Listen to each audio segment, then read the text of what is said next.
Hello and welcome to the Love Zone. I'm Dr. Leonard Horowitz. And I'm Sherry King. The Love Zone deals with music and entertainment, medicine. I'm reading this article online, and it's about this specific group of ultra-conservative, ultra-Orthodox Jewish people in Israel that are trying to create segregation between women and men riding on buses and in the public domain. They asked this woman who got on the bus to sit at the back of the bus. Actually, they told her to. That women shouldn't, they're not smart enough. They really should be out there in the public domain. They should be told to sit in the back of the bus.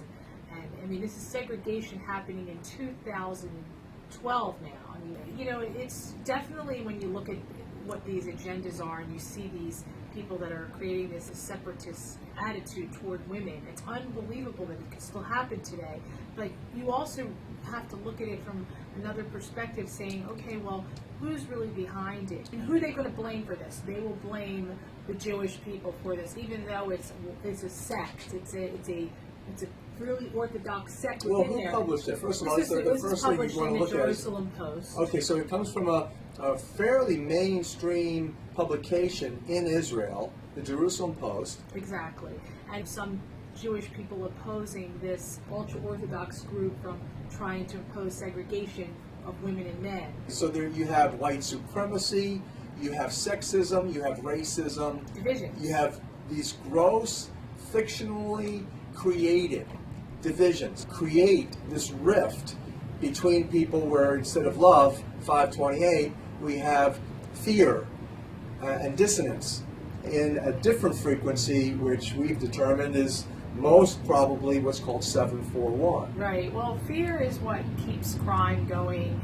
People commit crimes out of fear. Without crimes, then you'll have less work for hospitals, less work for lawyers, less work for the court systems, and less work for the police. So that's why fear needs to be kept in place, according to what the agenda of people that are actually creating the dissonance. And that's part of the dynamic, isn't it? Fear versus love and faith. Faith and love go virtually hand in hand.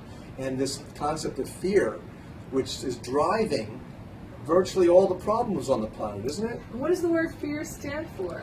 False evidence appearing real.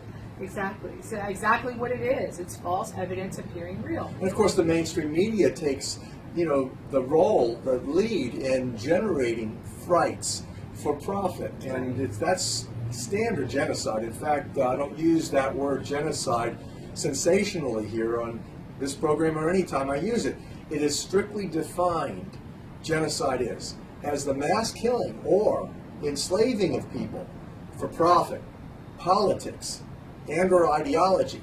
And so when you look at what's taking place in the Middle East or in India and Pakistan and Afghanistan and Iraq and Iran, you look at those divisions between people, the fundamental problem is there's a dissonance in the energy within their hearts, within their minds.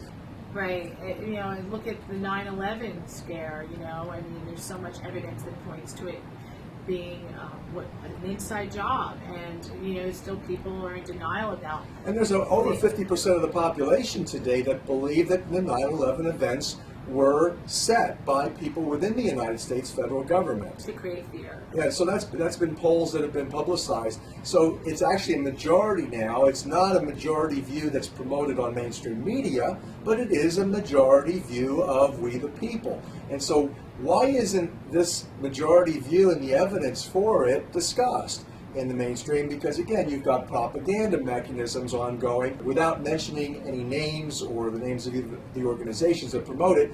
Just look at who are the leaders in the mainstream media, and you can then begin to discern what is the incentive for this particular propaganda and divisiveness and fear promotion to be promoted like this.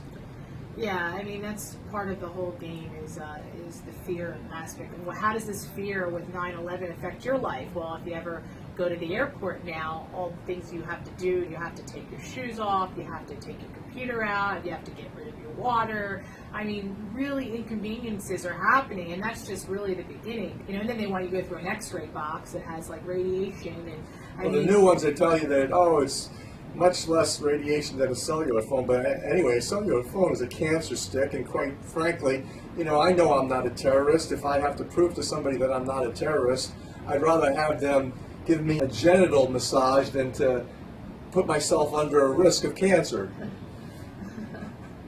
It's like that's what they do. Basically, they feel up and down your leg. It feels like some sort of a violation, truly. Yeah, I've always opted for that, rather than going through those machines. I think that it's important that, people definitely think twice before you do anything that could be a potential risk, including getting vaccinated. There's still people out there getting vaccinated with the flu shot, even though 50% of the doctors and nurses said they wouldn't take the shot.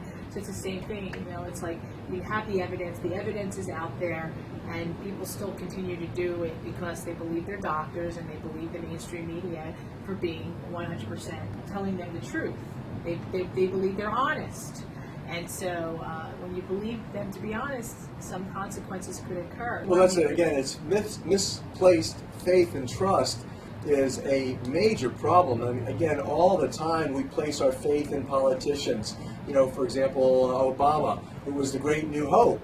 And then what happened now, subsequently, he's got one of the lowest ratings of any president ever. So, again, what is it that we human beings have that we're repeatedly doing the same mistakes over and over again? We place our faith and trust into untrustworthy places. And the greatest faith and trust that you can place is in the Creator. And, of course, you've heard that time and time again in various religions and theologies.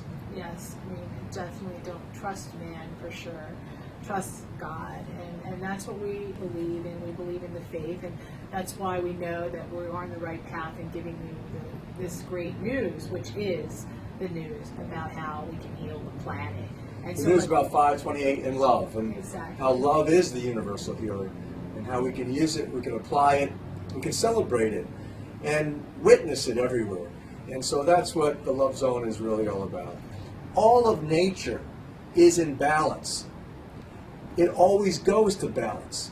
It's not in dissonance or disharmony, tending towards chaos and confusion. That was a thesis that was initially advanced in the world of physics that has been disproven.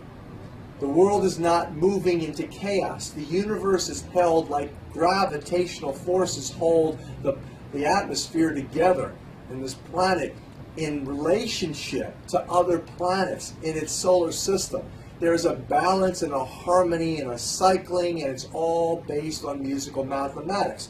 And if you understand that, you have to raise the question, why are human beings in dissonance? Why are they being unrighteous? Why are they choosing fear versus faith?